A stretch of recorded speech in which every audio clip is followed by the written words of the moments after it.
지금 역전세가 강남에서 나올 수 있다는 거예요. 강남이 전세가가 떨어지면 매매가가 떨어지거든요. 그렇죠. 그럼 다른 지역도 네, 셀코TV 탐나는 재테크, 오늘은 부동산 시장 전반에 대해서 표영호 대표와 함께 하고 있는데요. 지금 같은 겨울방학 시기에는 또 그 대표적인 학원 밀집 지역이죠. 대치동, 목동, 또 중계동 이런 데로 집을 옮기는 맹모들께서 이사를 준비하거나 뭐 이사를 하는 그런 시기이기도 합니다. 글쎄, 부동산 거래가 쪼그라든 요즘인데 이런 곳은 괜찮을까? 이런 곳은 괜찮을까? 어때요, 지금 그쪽 분위기는? 어디 지금 목동이나 뭐 중계동이나 이런 쪽. 지금 그 학교 때문이나 이런 거 네, 때문에 학원가로 막 가고 그러죠. 네. 그렇다면 계약을 최대한 좀 늦게 해라. 하루라도 늦게 하는 게 좀 더 싸게. 미리 댐비지 말고. 전세도 마찬가지고. 예. 예. 뭐 다 훌륭한 지역이기 때문에 네. 주거를 한다는 문제에선 전혀 문제가 없는 지역들을 말씀하신 거거든요. 네. 그런데 지금 이제 가격론으로만 본다면 가격은 지금도 하락해서 멈춰 있는 게 아니고 네. 심지어 지금 어떤 분들은요 아파트 가격이 뭐가 하락했어? 라는 분도 있거든요. 그만큼 아직까지 하락이 그렇게 완성돼 있지 않다. 하락 중에 있다. ing, 진행형이다. 네. 그렇기 때문에 봄 되고 네. 또 내년 봄 되면 좀 더 떨어질 수도 있다. 네. 오히려 뭐 아이들 때문에 학군 때문에 좀 이렇게 전세나 월세로 이사 가시는 분들이 있다면 그분들에게는 뭐 나쁜 뉴스는 아닐 것 같아요. 근데 이게 집값이 급격하게 떨어지니까 정부에서 부동산 대책도 또 세게 나왔어요. 그러면서 조금 반등한 지역도 있다고 그러는데 다녀보시니까 어때요? 실거래가 같은 건? 실거래가로 뭐 1억 정도 이렇게 반등한 거래들이 한두 건이 있긴 있는데 그거 아시잖아요. 데드캣 바운스라고. 고양이가 이제 숨이 넘어갈 때 이렇게 팔딱팔딱 뛰거리는 거 있어요. 그 보통 데드캣 바운스라고 하잖아요. 아마 이 집값도 하락이 급급매가 툭툭 떨어지다가 어디선가 모르게 이거 혹시 완전히 지금 하락한 거 아니야? 라고 어떤 사람이 덤비니까 나 다시 그냥 1억 올릴래요. 특히 규제 완화가 되면서. 그러니까 이러다가 다시 뛰는 거 아니야? 라고 해서 어떤 분들이 덥석 사는 경우지 그것이 상승으로 간다라고 말하는 것은 그 바이런 식기에 한 마리 제비가 왔다고 전체의 봄을 논하지 마라 라고 하는 게 있어요. 그 정도다. 그걸 너무 과대 해석하지 말라. 예, 경계하자. 이런 얘기시고요. 지금 어디가 얼만큼 빠졌는지 그 서울 아파트, 주요 아파트를 표로 저희가 준비한 게 있는데 한번 점검 한번 해볼까요? 야, 압구정 현대 6, 7차도 이렇게 많이 빠졌어요? 예, 많이 빠졌죠. 뭐 58억 가다가 와, 10억 이상이 빠졌네. 압구정 현대 아파트의 경우는 그 계약금 30몇 억짜리 아파트를 계약금 3억을 넣었다가 계약금 나 안 받을게 하고 취소한 분도 있고 그래요. 그러니까 3억 포기하는 것보다 더 떨어진다 이거죠. 라고 생각해서 포기하는 분도 있고 그래요. 우리가 잠실 주공 5단지는 첫 시간에 얘기해 봤는데 여기도 지금 한 10억 가까이 떨어진 물량이 있고요. 네. 압구정 한양 아파트도 거의 10억 가까이. 이게 지금 실거래가란 말이에요? 실거래가죠. 야, 압구정 한양 1차가 여기도 거의 10억 가까이 떨어졌죠. 그래요? 그리고 개포주공 7단지 여기도 8억. 와, 이게 다녀보시니까 이렇게 실거래가가 돼 있다 이거죠? 그런데 저는 이제 이 말씀을 드릴 때 한 가지 꼭 드릴 말씀이 뭐냐면 아파트 가격은 시간이 지나면서 결과적으로 우상향한다라는 분들 말씀하시잖아요. 네. 그렇기 때문에 아파트를 계속 추천해주고 사라 그러잖아요. 네. 저는 그분들의 말씀도 뭐 틀리다고는 안 봐요. 그럴 수 있거든요. 길게 한 50년, 100년 이렇게 보면 맞는 말일 수 있는데 지금 이렇게 최고가일 때 막 불나방처럼 달려들어서 사다 보면 이게 더 뛰고 내가 지불하지 않아도 되는 돈만큼 지불해가면서까지 아파트를 사게 되잖아요. 그럼 이 정도의 가격, 지금 본 것처럼 10억 정도의 가격을 더 주고 사잖아요. 그런데 한 테포만 늦췄으면 10억을 더 아낄 수 있잖아요. 그렇죠. 10억을 일반 사람들이 모으려면요. 아우, 그거 100년 모아야 됩니다. 그럼요. 안 쓰고. 예. 그럼 그냥 죽은 다음에 그렇죠. 모아지는 거죠? 그러니까 항상 이 아파트 가격의 높낮이들 추이를 보면서 내가 언제 집을 마련하면 좋을지에 대한 생각을 해야 된다라는 말씀을 드리는 거죠. 우리가 상투 잡은 분들 주담대 금리가 튀어오르고 이러면서 너무 힘들었는데 오늘 저희가 이제 녹화를 지금 26일 날 하고 있는데요. 오늘 기점으로 8%가 6% 다운되고 이게 최고 그 대출 금리죠. 그 밑으로는 더 낮아진 건데 이렇게 주담대가 낮춰지고 있으니까 이제 다시 바닥을 다지고 올라갈 거다 이런 얘기도 있는데 그건 또 아니라고 보시는 거예요? 지금 주담대가 떨어지니까 아파트 가격은 바닥을 다지고 올라갈 것이다. 네. 좀 사는 사람이 있을 것이다. 대출을 좀 하더라도. 지금 그 말씀의 한 문장을 놓고 보면 네. 그 한 문장 속에 오류가 하나 있어요. 어떤? 뭐냐면 바닥을 다지고라는 네, 거예요. 네. 바닥 안 다졌거든요. 바닥 아직 아니다. 그리고 8%가 6%까지 금리가 지금 살짝 내려온 것은 이건 일시적일 수 있어요. 아마 다시 또 한 번 일시적으로 오를 수 있어요. 왜냐하면 미국의 기준금리 또 올라가잖아요. 네, 어쨌든 올라가죠. 0.25 뭐 올린다. 제가 볼 때는 올해 안에만 해도 한 2번, 3번 올릴 수 있거든요. 예. 그렇게 된다면 우리도 기준금리 또 올라가면 대출금리 또 올라가겠죠. 지금 정부에서 나름대로 이 서민들의 차주들이 그 너무 고금리로 해서 힘들어하니까 은행도 좀 고통분담을 해라. 너희들만 이익 보면 안 되지 않느냐. 작년에 배당잔치 했잖아요. 그러니까 너희들이 이익을 좀 줄여라 해서 압력을 좀 넣으니까 살짝 내려왔다고 저는 보거든요. 그런데 기준금리가 올라가면 또 올라가요. 물론 이 고금리가 몇 년간 갈 것이다라는 것은 제가 감히 예측할 수는 없겠지만 그렇게 뭐 금리가 살짝 내려왔다고 바닥을 다지고 뛰어올 것이다. 요거는 입담꾼들이 희망사항이다. 예, 그렇다고 봅니다. 전세가율도 지금 빠르게 떨어지죠. 지금 뭐 그 갭이 한 50% 이렇게 벌어졌다고 그러는데. 전세가가 보통 서울의 전세가율이 보통 한 80%, 70%. 강남 같은 경우는 뭐 60, 한 5%. 심지어 또 헌아파트의 경우는 뭐 40%의 전세가율도 있긴 있지만 지금 강남이 과연 전세값이 뚝뚝 떨어지는데 얼마까지, 몇 %까지 떨어질 것이냐가 상당히 관심을 좀 둬야 돼요.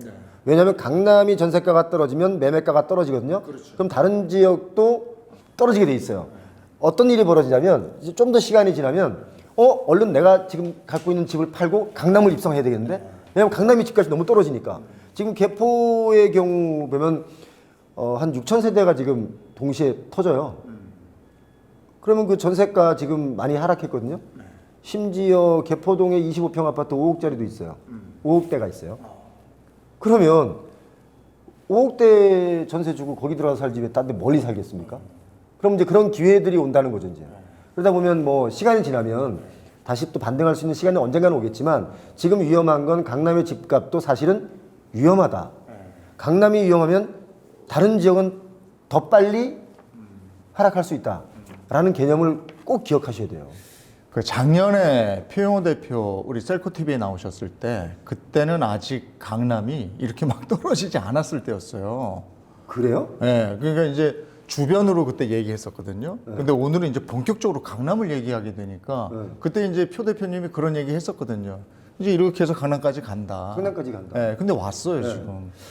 표영호 TV가 제가 본격적으로 부동산 얘기를 했고 그전엔 주식 얘기도 좀 했었는데 본격적으로 부동산 얘기를 하고 나서 제가 얘기한 대로 거의 다 지금 이렇게 왔어요. 똑같이. 그러다 보니까 제 표영호 TV에 와서 구독하시는 분도 많이 계신데 제가 뭐 예측한 건 아닌데 뻔히 보이는 이 현상들이 있기 때문에 이건 누구나 예측할 수 있어요. 조금만 공부를 하면. 그렇기 때문에 강남도 꺼진다는 얘기 자체는 제가 이미 오래전부터 했거든요. 이미 1년 전에 강남 집값 버블이니까 지금 사면 최소 10억은 손해본다라고 얘기를 했었어요. 지금 현실로 왔잖아요. 더 떨어집니다. 그러니까 지금 상황이 이렇게 되니까 이제 또 다음번에 표 대표님 모실 때는 어디가 얼만큼 떨어져 있을까 이게 겁나기도 해요, 사실. 그렇다고 뭐 망하지는 않습니다. 부동산이 갑자기 뭐 어떤 분들은 서울의 집값이 평당 1,000만 원이어야 돼라는 분도 있는데 그건 너무 과한 말씀이고요. 어느 선에 가면 하락도 고무줄로 이렇게 무거운 줄을 달고 이렇게 흔들면 축축축 늘어나다가 어느 시간에 가만히 멈추다 보면 얘가 이렇게 자리를 잡잖아요. 적응한다는 건데 시장이. 그래서 이제 그 시기부터 이렇게 평탄조로 쭉 가요. 그 세월이 또 한참이란 말이에요. 그렇죠. 그러다가 이제 여기서 또 뭔가에 의해서 올라가죠. 올라가긴. 근데 요 기간을 기다리려니까 이제 힘든 거죠. 그래서 대출 받으신 분들 위험하잖아요. 그러니까요. 대출 너무 과감하게 받으시면 네. 용감한 건 좋은데 용감한 게 나를 위협할 수 있어요. 요즘에 이제 또 역전세, 깡통 전세 이런 얘기들도 많이 나오잖아요. 지금 역전세가 네. 강남에서 나올 수 있다는 거예요. 강남에서 나올 수 있다는 게 왜 그러냐면 반포자이도 전세가가 10억이 하락했어요. 그러면 반포자이를 갖고 있는 분이라고 치고 예. 반포자이에 있던 세입자가 나간다. 새로운 세입자가 갭이 10억 차이 난다. 돈 그럼 현금 10억 저한테 주실 수 있어요? 저 10억 없는데 어떻게? 그러니까 이런 분들이 많다는 거예요. 강남이라고 해서 뭐 10억, 20억을 뭐 은행에 넣는 거 그냥 꺼내다가 얘다 가져라. 이런 사람들만 사는 데가 아니다. 네? 대한민국에 그렇게 돈이 많지 않아요. 물론 생각보다 돈 있는 분들 많더라고요. 맞아요. 생각보다는 많아. 그런데 전반적으로 그렇게 많지 않다. 예. 예. 그러면 이거 전세 사고, 이게 사고잖아요. 사고죠. 그럼 전세 들어가 있는 사람 입장에서 이런 사고를 당하지 않으려면 또 어떻게 해야 되는 거예요? 그 집에 안 들어가야죠. 근데 들어가 있어. 근데 들어가 있는데 내가 10억에 들어가 있는데 예? 강남에 뭐 전세니까 그 정도 하겠죠. 10억에 들어가 있는데 이게 나 지금 나가야 되는데 7억에도 안 나가요. 그러면 집주인이 3억 해서 나 줘야 되는데 안 주면 안 주는 거야. 안 경매 붙이죠. 경매를 바로 붙일 수 있어요? 바로 경매 붙이죠. 그럼요. 이제 무서운 세상이 왔습니다. 그렇게 할 수 있어요? 세입자가? 할 수 있죠. 그런 거예요? 저 언제까지 나가는데 돈 주세요. 돌려주세요. 못 돌려주고 뭐 안 돌려주고 하는 게 아니라 못 돌려주는 거죠. 네. 자, 그럼 저 이거 바로 경매 들어갑니다. 경매 들어갑니다. 그렇게 해버릴 수도 있어요. 신청합니다. 이제 서로 그렇게 하고 나서 경매 신청하면 그럼 되는 거죠. 아주 간단하게 제가 뭐 절차 여러 가지를 다 빼고 설명드린 거예요. 지금. 예, 그렇게 할 수 있다. 그렇게 해서라도 받는 거다. 지금 그런 경우가 예. 저기 그 법원에 가면 예. 이제 슬슬 나옵니다. 그래요. 많이 나와요. 지금 빌라 같은 경우는 낙찰가가 40%인데도 안 받는 것도 있고 그러거든요. 얼마나 심각한지를 한번 고민해 보실 필요가 있다는 거예요. 근데 이제 이렇게 되다 보니까 언제 다시 좀 이렇게 바뀌는 사이클이 다시 올까? 그러니까 지금 집값 떨어지고 이런 지도 한 1년 된 거 아니에요? 집값 떨어지는 시그널이 나온 지가 이제 1년 좀 넘은 거죠. 사실은 21년 8월에 미국의 기준금리가 오를 때 그때 눈치 빠르신 분들은 고가에 다 팔았어요. 맞아, 그런 사람이 경제 개념이 좀 뛰어나신 분들은 다 팔았고 그게 아닌 사람들은 아직 지금까지도 21년 가격을 보고 있으면서 우리 집은 얼마야 라고 하시는 분들이 있거든요. 그분들이 잘못 아니에요. 세상이 그런 거니까. 그렇기 때문에 언제 다시 반등한다 라고 제게 물으신다면 저는 답을 드릴 수 없답니다. 거기까지는 제가 지금까지 나와 있는 데이터가 없기 때문에 저희가 데이터를 가지고 분석을 해서 언제쯤이면 이렇게 되겠다라고 하는 것이 나와야 되는데 현재 그런 시그널조차 없기 때문에 바닥은 어떻게 알 수 있어요? 그럼 바닥의 신호는 바닥의 신호는 어떻게 보냐면 거래량이 터지면 됩니다. 거래량이 터져요? 예. 오히려 거래가 활발한데 바닥이란 말이에요? 네. 거래량이 터지면 그러니까 초급매, 뭐 초급급매들이 나와 있는 물건들이 좀 소화가 되면서 거래가 이루어지고 있잖아요. 그럼 거래가 매수의 의지가 있는 심리적으로 매수하려는 분들이 있다는 거예요. 그래서 매수가 직접적으로 이루어졌어요. 네. 거래가 좀 많이 생겼어요. 네. 그게 바닥이라고 보면 돼요. 그 바닥이 바로 V자 반등이냐, U자 반등이냐, 아니면 진짜 넙대대한 U자 반등이냐, 이거는 두고 봐야 되는 일이기 때문에 항상 사이클로 보면 이렇게 쭉 그냥 평탄하게 가다가 어느 순간에 오르는 한 U자 정도 가던 것 같더라고요. 근데 이게 이제 지금 규제를 안 푼 데가 강남하고 용산이잖아요. 예. 그 강남 용산도 규제를 풀면 그때가 바닥 신호다 이런 얘기도 있던데 그건 어떻게 생각하세요? 글쎄 그거는 그렇게 말씀하시는 분도 있고 저처럼 그렇지 않다라고 말하는 분도 있을 텐데 규제를 풀면 바닥이다 뭐 이런 거 자체가 이제 시그널이라고 봐요 그냥. 오죽 답답하니까 그 규제마저도 푸는 거 아니냐. 그러니까 지금이 바닥 아니냐라고 말씀하시는 것 같은데 그 바닥이라는 의미가 정말 오랫동안 지속이 돼서 거래가 터지지 않은 바닥이 아닌 거예요. 받아주지 않으면 바닥이 아닌 거예요. 눈물의 재고전, 공장 땡처리. 그거 원가보다도 더 싸게 나오는 경우도 가끔 있거든요. 그러니까 그런 것들이 오래 가야 결국은 바닥이라고 볼 수 있겠고 그때 가서 금리가 좀 떨어진다면 그때가 이제 매수 찬스일 수 있다. 그러니까 거래가 터져야 된다는 데서 오늘 좀 힌트를 얻었는데, 그러니까 거래가 꽁꽁 얼어붙었을 때는 바닥이 아니고, 그렇죠. 이게 적정가다 생각하니까 사고팔구가 되는 거니까, 그렇죠. 그때가 바닥이다. 시장을 이기는 규제나 정책은 없습니다. 시장이 자정적으로 그 가격을 정해요, 자기네끼리. 그래서 거래를 하는 거예요. 네. 제가 이 물건을 고가에 팔려고 내놓으면 안 사면 고가가 아니지 않습니까? 그런데 이 가격, 이것을 사겠다는 사람이 여럿이 있어요. 그럼 자꾸 가격이 올라가잖아요. 이거 너무 뻔한 거잖아요, 경제 논리로. 그러니까 거래가 이루어지지 않으면, 하락해서 거래가 이루어지지 않으면 바닥이 아니다. 거래가 이루어져야 된다. 그러니까 아직은 이 급매물조차도 적정가라고 생각하지 않는다. 시장 더 기다리고 있다. 그렇죠. 알겠습니다. 오늘 그 확실하게 하나 얻었네. 예, 거래가 터져야 한다. 우리 이재용 아나운서께서는 질문 속에 답이 다 있어.